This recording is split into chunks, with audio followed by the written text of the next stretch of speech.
Executive council ನನ್ನನ್ನು ಇವತ್ತು Bengaluru regional conference ಅದರ ಧರ್ಮಾಧ್ಯಕ್ಷರಾಗಿ ಅವರು ಅಪಾಯಿಂಟ್ಮೆಂಟ್ ಮಾಡಿ ಇಲ್ಲಿ ಕಳಿಸಿದ್ದಾರೆ. ಇದು ನಿಜವಾಗಿ ಒಂದು ಸಂತೋಷಕರವಾದ ಸಂಗತಿಯಾಗಿದೆ. ನಾನು ಬೆಂಗಳೂರಿನಿಂದ ಇಲ್ಲೇ ಕೆಲಸ ಮಾಡಿ ಇಲ್ಲಿಂದ ಹೋದಂಥ ವ್ಯಕ್ತಿ ಮತ್ತು ಇವತ್ತು ನನ್ನ ಒಂದು ಕಾನ್ಫರೆನ್ಸ್ಗೆ ಬಂದು ನನ್ನ ಒಂದು ಏರಿಯಾಗೆ ಬಂದು ಇವತ್ತು ಸೇವೆ ಸಲ್ಲಿಸಲು ನನಗೆ ಒಂದು ಅವಕಾಶ ಮಾಡಿಕೊಟ್ಟದಕ್ಕಾಗಿ ನಾನು ನಮ್ಮ MCIದ ಎಲ್ಲ ಅಧಿಕಾರಿಗಳಿಗೆ ಉಪಕಾರ ಹೇಳ್ತೇನೆ. ಇವತ್ತು ಇಲ್ಲಿ ಬಾಲ್ಡ್ವಿನ್ ಸಂಸ್ಥೆಯಲ್ಲಿ ನಾವೆಲ್ಲರೂ ಸೇರಿ ಬಂದಿದ್ದೇವೆ.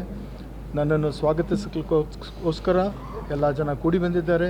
ಇಡೀ ಕರ್ನಾಟಕದಿಂದ ಬಂದಿದ್ದಾರೆ ಮತ್ತು ನಾವು ಒಂದು ನಿಷ್ಠೆಯಿಂದ, ಒಂದು ಪ್ರಾರ್ಥನೆಯಿಂದ, ಒಂದು ಪೂಜ್ಯ ಸ್ವಭಾವದಿಂದ ನಾವು ದೇವರ ಮಹಿಮೆಗೋಸ್ಕರ ಮತ್ತು ಜನರ ಕಲ್ಯಾಣಕ್ಕೋಸ್ಕರ ಮತ್ತು ಮಕ್ಕಳಿಗೆ ಉನ್ನತ ಅತ್ಯುತ್ತಮ ಎಜುಕೇಷನ್ ಕೊಡೋದಕ್ಕೆ ನಾವು ಪ್ರಯಾಸ ಪಡ್ತೇವೆ. ಮತ್ತು ಈ ನಮ್ಮ ಕಾರ್ಯಗಳನ್ನು ದೇವರು ಆಶೀರ್ವದಿಸಲಿ ಮತ್ತು ನಮ್ಮ ಎಲ್ಲ ಕ್ರಿಸ್ತಿಯ ಕುಟುಂಬ ಜನರು ಅವರು ನಮ್ಮನ್ನು ಪ್ರಾರ್ಥನೆಯಲ್ಲಿ ನೆನೆಸಿಕೊಳ್ಳಬೇಕೆಂಬುದಾಗಿ ನಾವು ಈಗ ನೋಡ್ರಿ, ಯೋಜನೆಗಳು ಅಂತ ಹೇಳಬೇಕಂದ್ರೆ ಇವತ್ತು ನಾನು ಬಂದಿದ್ದೇನೆ ಇಲ್ಲಿ. ಮೊಟ್ಟ ಮೊದಲು ಇಲ್ಲಿಯ ಪರಿಸ್ಥಿತಿ, ನಾನು ಇಲ್ಲಿವನೇ ಆಗಿದ್ದರೂ ಇದು ಸುಮಾರು ವರ್ಷದಿಂದ ನಾನು ಇಲ್ಲಿ ಇರಲಿಲ್ಲ. ಮೊಟ್ಟ ಮೊದಲು ಇಲ್ಲಿಯ ಪರಿಸ್ಥಿತಿಯನ್ನು ನಾನು ಅರಿತುಕೊಂಡು ಒಂದು ಪ್ರಯಾರಿಟಿ ಕೊಟ್ಟು ಆ ಯೋಜನೆಗಳನ್ನು ಹಾಕಿಕೊಂಡು ನಾನು ಅದನ್ನು ಸಾಲ್ವ್ ಮಾಡಲಿಕ್ಕೆ ಪ್ರಯತ್ನ ಮಾಡ್ತೇನೆ. ಧರ್ಮಾಧ್ಯಕ್ಷರಾಗಿದ್ದನ್ನು ಕರ್ನಾಟಕ ರಾಜ್ಯದಲ್ಲಿ ಇರ್ತಕ್ಕಂಥ ನಾನಾ ಜಿಲ್ಲೆಗಳಿಂದ ಜನ ಬಂದು ತುಂಬ ಸ್ವಾಗತ ಮಾಡ್ತಾ ಇದ್ದಾರೆ ಸರ್, ಅವ್ರಿಗೆಲ್ಲ. ಹೌದ್ರಿ, ಇವತ್ತು ನಮ್ಮ ಹೃದಯ ಉಕ್ಕಿ ಬರ್ತದೆ. ಒಂದು ಹೇಳ್ತೇನೆ ನಿಮಗೆ, ಇದು ಮಾನ, ಗೌರವ, ಮಹಿಮೆ, ಈ ಫೂಲಾರ್ಗಳು ಎಷ್ಟು ಜನ ಕೊಡ್ತಾ ಇದ್ದಾರೆ. ಮೊಟ್ಟ ಮೊದಲು ಇದು ನಮ್ಮ ದೇವರು ಯಾರು ನಮ್ಮನ್ನು ಕರೆದಿದ್ದಾರೋ ಅವರಿಗೆ ಸಲ್ತದೆ, ನಮಗೆ ಅಲ್ಲ. ನಾವು ಒಂದು ಸೇವಕರು, ನಾವು ಸೇವಕರೇ. ಇವತ್ತು ಧರ್ಮಾಧ್ಯಕ್ಷರಾಗಿರ್ಬೋದು, ನಾವು ಮುಖ್ಯ ಧರ್ಮಾಧ್ಯಕ್ಷರು, ಮುಖ್ಯ ಸೇವಕರು. ಮತ್ತು ಆದುದರಿಂದ ಈ ಹಳ್ಳಿಗಳಿಂದ ಬಂದಂಥ ಜನರು, ಅವರ ಪ್ರೀತಿ, ಅವರ ಒಂದು ತ್ಯಾಗ, ಅವರು ಇಷ್ಟು ದೂರ ಬಂದು ಇವತ್ತು ನನ್ನನ್ನು ಅವರು ಸ್ವಾಗತ ಮಾಡ್ತಿರೋದು, ನಾನು ಹೃದಯಪೂರ್ವಕವಾಗಿ ಅವರೆಲ್ಲರಿಗೆ ನಾನು ವಂದನೆ ಹೇಳ್ತೇನೆ. ಇಲ್ಲಿದ್ದಿರೋ ಅಥವಾ ಎಲ್ಲಿದ್ದಿರೋ ಎಲ್ಲರಿಗೂ ನಾನು ನನ್ನ ಹೃದಯದಿಂದ ನಿಮಗೆ ಉಪಕಾರ ಸಲ್ಲಿಸ್ತೇನೆ. ಅಂದರೆ ಕೇವಲ ಇಂಗ್ಲೀಷ್ಗಷ್ಟೇ ಸೀಮಿತವಾಗಿರ್ತಾರೆ ಅವರು ಅಂತಕ್ಕಂಥ ಒಂದು ಕೇಳ್ಪಟ್ಟಿದ್ದು. ಏನು ಕ್ರಿಶ್ಚಿಯನ್ಸ್ ಮಿಷನರೀಸ್ ಅಂದರೆ ಇಂಗ್ಲೀಷ್ನಲ್ಲೇ ಜಾಸ್ತಿ ಸಂವಹನ ನಡೆಸ್ತಾರೆ ಅಂತಕ್ಕಂಥ ಒಂದು ಮಾತಿತ್ತು.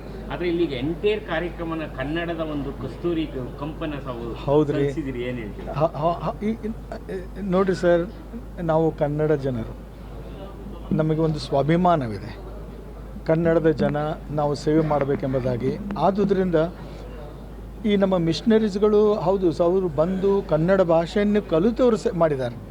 ಒಂದು ವಿಶೇಷವಾಗಿ ನಿಮಗೆ ಹೇಳಬೇಕಂದ್ರೆ, ನಮ್ಮ ಕರ್ನಾಟಕದಲ್ಲಿ ಸೀಮಣ್ಸ್ ತಾತ ಅಯ್ಯನವರು, ಅವರು ಅಮೇರಿಕಾದಿಂದ ಬಂದು ಕನ್ನಡ ಕಲಿತು ಕನ್ನಡದಲ್ಲಿ ಗೀತೆಗಳನ್ನು, ಕೀರ್ತನೆಗಳನ್ನು ಕಟ್ಟಿ ಇವತ್ತು ನೋಡ್ರಿ, ಧಾರೂರ್ ಎಂಬ ಊರಿನಲ್ಲಿ ಲಕ್ಷಾನುಲಕ್ಷ ಜನರು ಪ್ರತಿ ವರ್ಷ ಅಲ್ಲಿ ಸೇರಿ ಬರ್ತಾರೆ.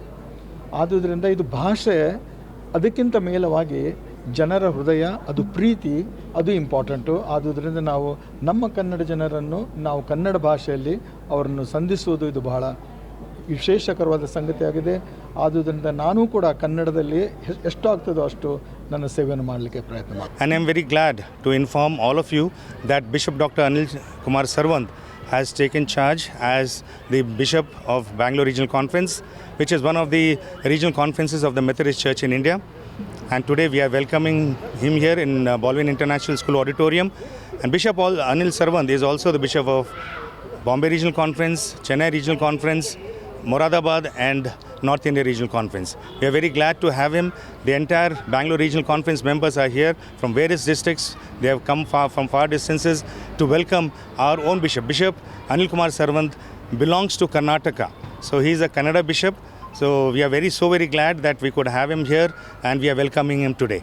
ಈ ದಿವಸ ನಮಗೆ ಒಂದು ಬಹಳ ಸೌಭಾಗ್ಯದ ದಿವಸ ಎಂಬುದಾಗಿ ನಾನು ಹೇಳೋದಕ್ಕೆ ಇಷ್ಟಪಡ್ತೇನೆ. ಯಾಕಂದರೆ ಈ ದಿವಸ ಫೆಬ್ರವರಿ 4 ನಮ್ಮ ಮಧ್ಯದಲ್ಲಿ ಬಿಷಪ್ ಡಾಕ್ಟರ್ ಅನಿಲ್ ಕುಮಾರ್ ಸರ್ವಂದ್ ಅಯ್ಯನವರು ನಮ್ಮ ಒಂದು ಪ್ರಾದೇಶಿಕ ಆಲೋಚನಾ ಸಭೆಗೆ ಅಂದರೆ ಬ್ಯಾಂಗ್ಳೂರು ರೀಜನಲ್ ಕಾನ್ಫರೆನ್ಸ್ಗೆ ಅವರು ಧರ್ಮಾಧ್ಯಕ್ಷರಾಗಿ ನೇಮಕಗೊಂಡಿರ್ತಾರೆ. ಅವರು ಈ ಸಂದರ್ಭದಲ್ಲಿ ಸ್ವಾಗತ ಕಾರ್ಯಕ್ರಮಕ್ಕೆ ಆಗಮಿಸಿದ್ದಾರೆ. ನಮ್ಮ ಎಲ್ಲ ಸಂಸ್ಥೆಗಳ ಮುಖ್ಯಸ್ಥರು, ಅಷ್ಟು ಮಾತ್ರವಲ್ಲದೆ ಜಿಲ್ಲಾ ಮೇಲ್ವಿಚಾರಕರು ಹಾಗೂ ಪಾಸ್ಟರ್ಗಳವರೆಲ್ಲರೂ ಬಂದು ಅವರಿಗೆ ಒಂದು ಸ್ವಾಗತ ಕಾರ್ಯವನ್ನು ನಾವು ಹಮ್ಮಿಕೊಂಡಿದ್ದೇವೆ. ಅವರು ಇಲ್ಲಿರ್ತಕ್ಕಂಥದ್ದು ಬಹಳ ಒಂದು ಸಂತೋಷದ ವಿಷಯ.